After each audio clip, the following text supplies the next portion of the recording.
Thanks for being with us on Day 3 of Offshore Europe. We're joined today by the chairman of this year's event, Mr. Samir Brikho. Mr. Brikho, attendance at this year's event has certainly been strong, but are people ready to do business? Well, first, I'm very much delighted actually to be here, because if you see the buzz and what's happening on the floor, whether it is on the exhibitions or whether it is actually in the sessions, you will be hearing about how people are very much eager to do business. Yesterday, we had a record number going through the doors.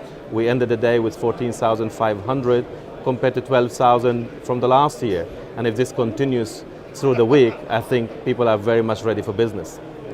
Earlier today, we caught up with some of the exhibitors on the show floor to find out how things have been going for them. I think really it's more still public relations, people knowing who we are. We're not actually signing any purchase orders at the show, but we're explaining to them what all we do and what new product lines we have, and that was our goal for this show.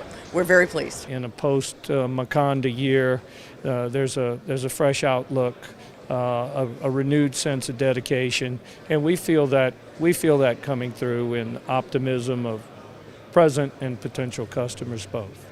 Certainly yesterday was a very busy day for us on the stand. We had a lot of high quality conversations, a lot of people coming to us with ideas around technology, lots of people coming looking for work, lots of very good conversations.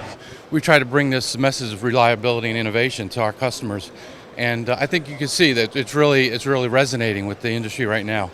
We tend to have our finger on the pulse of a lot of projects, so we kind of know the projects are out there, so it's a matter of really talking to the right people and really understanding what their needs are and where we need to take our products for the future of the industry to make sure that really we're supporting what the needs are out there. So it's been good, and we expect today to be even better. But people aren't just here to sign deals. There's also been a lot of in-depth discussion on important industry topics. Mr. Brikho, what's been driving those discussions? Needless to say, there are a number of topics which has been, let's say, bringing the buzz. The economical uncertainties out there is a bigger question mark. But what everybody is looking and discussing for is the predictability of the business. Whether you are actually an oil producer, an operator, or whether you are in oil and gas services. From the operator side, what they are interested of in order to have a long-term predictability, to see that their projects are being delivered on time and on budget and giving them the return what they were looking for.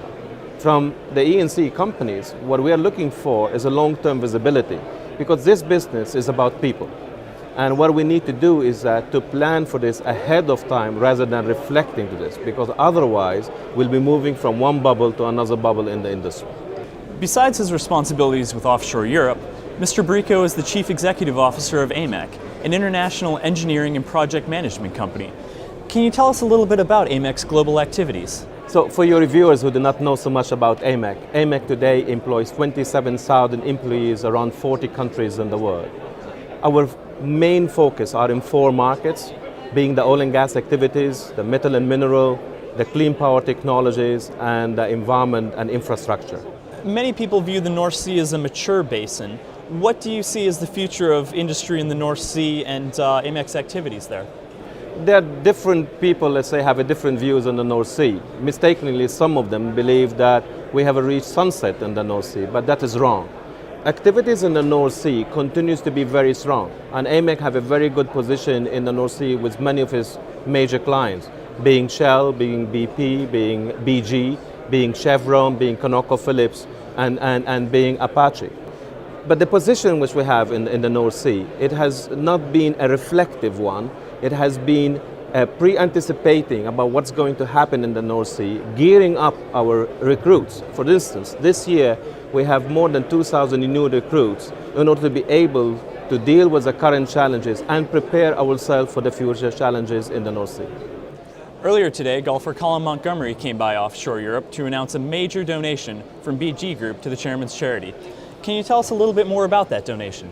Montes Maggot's Cancer Appeal is trying to raise up £3 million by the end of the year, and I'm very happy to see the BG Group has announced a contribution of £300,000 this morning, which makes that up to 1.5 million. But I do encourage every participant, everyone who is exhibiting here, everybody who is in the oil and gas, or even you at home, if you have the chance and the possibility, please support. And Upstream reporter Neil Rodriguez joined Colin Montgomery on the BG stand for the announcement.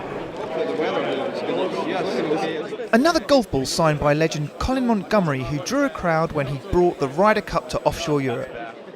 I am chairman of the Monty's Maggie's Appeal, of course, here in Aberdeen, and the BG Group here, part of your Offshore Europe stand here, have donated £300,000 to our cause, £100,000 over the next 3 years. Montgomery said the donation helped Monty's Maggie's Appeal reach a key level in its fundraising goals. We're now reaching the £1.5 million mark in raising money for a Maggie's Centre to be opened here in Aberdeen. With generous friends like BG, Montgomery said Monty's Maggie's Appeal will be able to help more and more people in the Aberdeen area cope with cancer. Our full interview with Colin Montgomery can be seen both on the Upstream and Offshore Europe websites. Thank you for joining us again today on the program. Please join us tomorrow when we'll wrap up our coverage of Offshore Europe 2011.